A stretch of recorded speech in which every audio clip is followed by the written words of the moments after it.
Britain's had a long history of interaction with India from the 17th century until the present day. And during that time, a large number of Britons have lived in the region and have documented their lives using diaries and letters and photographs, many of which have now found their way into the archives of the Centre of South Asian Studies.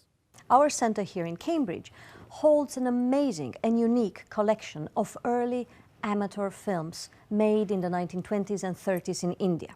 This type of material helps us today, whether we are visual anthropologists, historians or scholars of social media, understand the shift in collective memory between home entertainment, such as home movies, and today's digital culture in South Asia. The archive covers the period of British rule in India, and in particular is at its richest towards the end of British rule, where we have very many collections of films and photographs and papers detailing ordinary lives as the end of the empire approached. We have diaries and account books and letters detailing, often mentioning events in the independence struggle, but you're seeing them from the viewpoint of the Britons who were working in India at the time. The Burt film collection offers us a clear sense of the intimacy of horror. At first, we see scenes of Indian people cooking their meals on a train platform, overcrowding train carriages, waiting for the next train departure, or even traveling by train.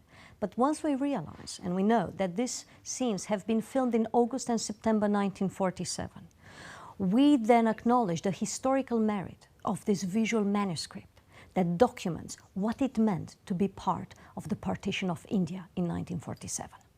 One of my favourite items is the album of Millicent Pilkington. It's called A Commonplace Book, which is a diary of a year's trip to India in the 1890s. And she illustrates it beautifully, paintings and ink works, and she also keeps an account of her attendance at parties and at high society events, but also documenting her opinion of India and, as so many Britons did, noting what she found exotic and unusual in the country as she travelled through it.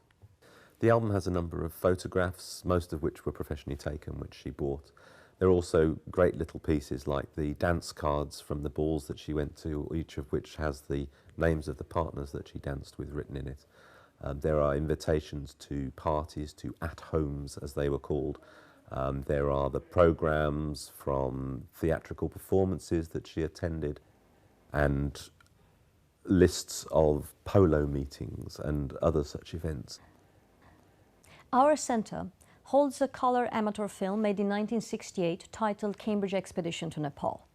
At first glance, we could think this is a travelogue, wonderful colour scenes of landscape. However, it includes a scene of the large Buddha statues carved in the mountainside in Bamiyan Valley. And all of a sudden, we look at these images as a unique visual record for the history of the region, especially in light of the site's destruction, recent destruction by the Taliban.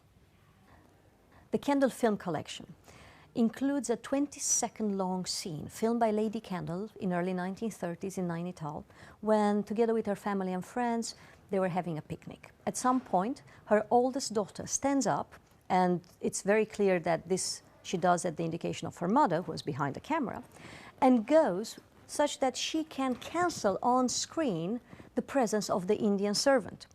This scene can be interpreted as a visual record of gender and social hierarchies at play in colonial India in the 1930s. The centre also has an extensive oral history collection, which goes some way to counterbalancing the Britishness of the rest of the archive. There are about 1,000 hours in 300 interviews, and many of them are with leading figures from Indian politics and from the Indian independence movement, but also journalists and significant figures in all aspects of Indian life. Across all the collections, the films, the photographs, the documents and the oral history, the Centre of South Asian Studies archive encapsulates the broad experiences of life in British India in an extraordinary and unique way.